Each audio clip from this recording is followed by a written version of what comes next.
Hello friends, welcome to அரிசி சமையல். இன்றைக்கி நம்ம வீடியோவில் இட்லி அரிசி ஒரு கப் போட்டிருக்கேன், கம்பு ஒரு கப்பு.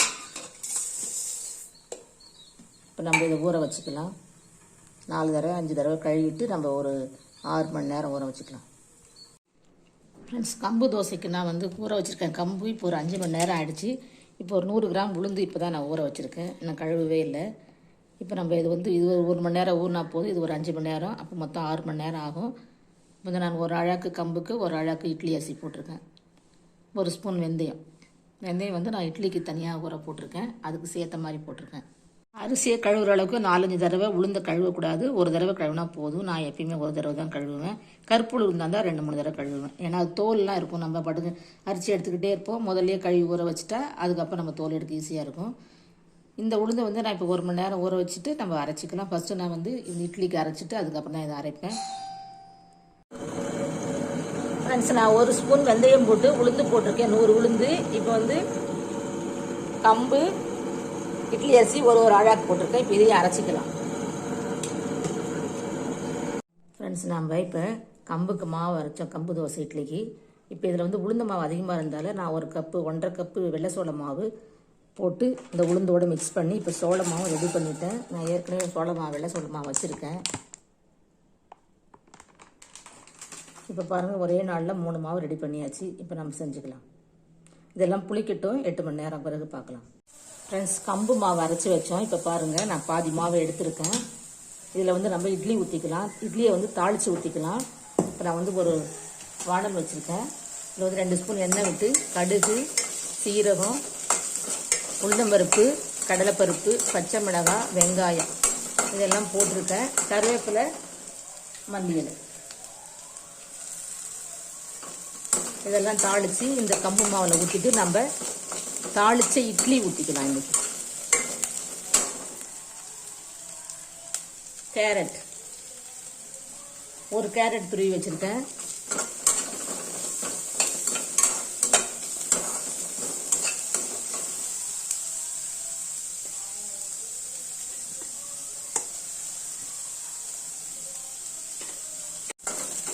இப்போ இந்த தாளிப்பெல்லாம் நல்லா வதங்கிடுச்சு. இப்போ இதை நம்ம மாவில் ஊற்றிக்கலாம். இப்போ மாவு தாளித்து ஊற்றியாச்சு. இப்போ நம்ம இட்லி ஊற்றிக்கலாம். இட்லி பாலில் தண்ணி வச்சுருக்கேன். இப்போ நம்ம தாளித்து இட்லியை ஊற்றிக்கலாம். கம்பு இட்லி சூப்பராக இருக்கும். இப்போ நம்ம கம்பு இட்லி தாளித்து விட்டு இட்லி ஊற்றிருக்கோம். இப்போ நம்ம இட்லி பாலில் வச்சுக்கலாம். நம்ம இட்லி ஊற்றி வச்சுருக்கோம். 10 நிமிஷம் கழிச்சு ஸ்டவ் ஆஃப் பண்ணி கம்பு இட்லி நம்ம ஊற்றிருக்கோம். இப்போ கம்புக்கு தோசை ஊற்றிக்கலாம். தோசை இல்லாமல் இது ஒரு ஊத்தப்பம் மாதிரி ஊற்றிக்கலாம். ஒரு கரண்டி பெரிய கரண்டியில் மாவு எடுத்திருக்கேன்.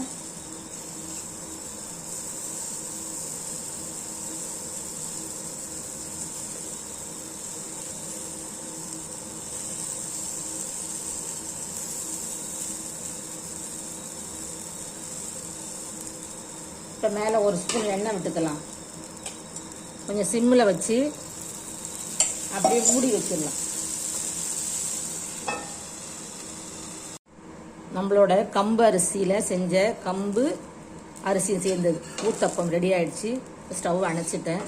இப்போ நம்ம சட்னியோட சாப்பிட்டுக்கலாம். இப்போ கம்பு இட்லி வெந்துருச்சு. இப்போ நம்ம தட்டிலேருந்து எடுத்துக்கலாம். நான் எடுத்துட்டேன். இந்த ஒன்று தான் வச்சுருக்கேன் உங்களுக்கு காட்டுறதுக்காக.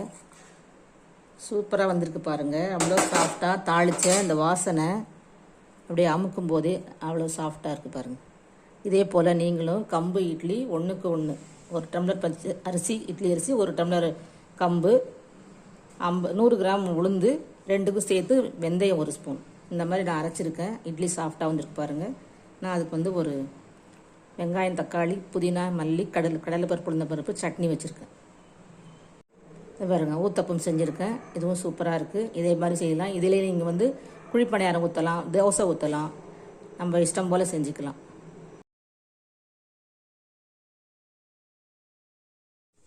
ஃப்ரெண்ட்ஸ், நம்ம கம்பு மாவில் இட்லி தோசை எல்லாம் ஊற்றணும். இப்போ நம்ம குழிப்பணியாரம் ஊற்றிக்கலாம் பாருங்கள். இப்போ எண்ணெய் ஊற்றிருக்கேன், ஒரு கல் வச்சுருக்கேன். அந்த எண்ணெய் காஞ்ச உடனே இப்போ நம்ம ஊற்றிக்கலாம்.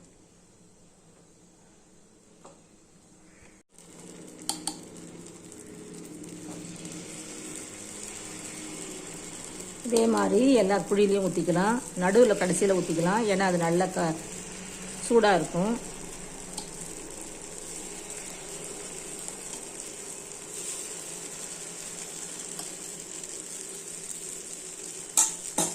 இப்போ பணியாரம் வெந்துருச்சு, எடுத்துக்கலாம்.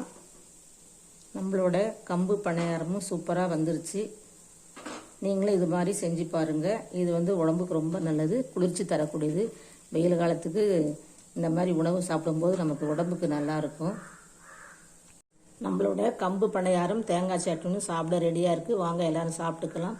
என்னோட சேனலை பார்க்குறவங்களுக்கும் சப்ஸ்கிரைப் பண்ணுறவங்களுக்கும் ரொம்ப ரொம்ப நன்றி.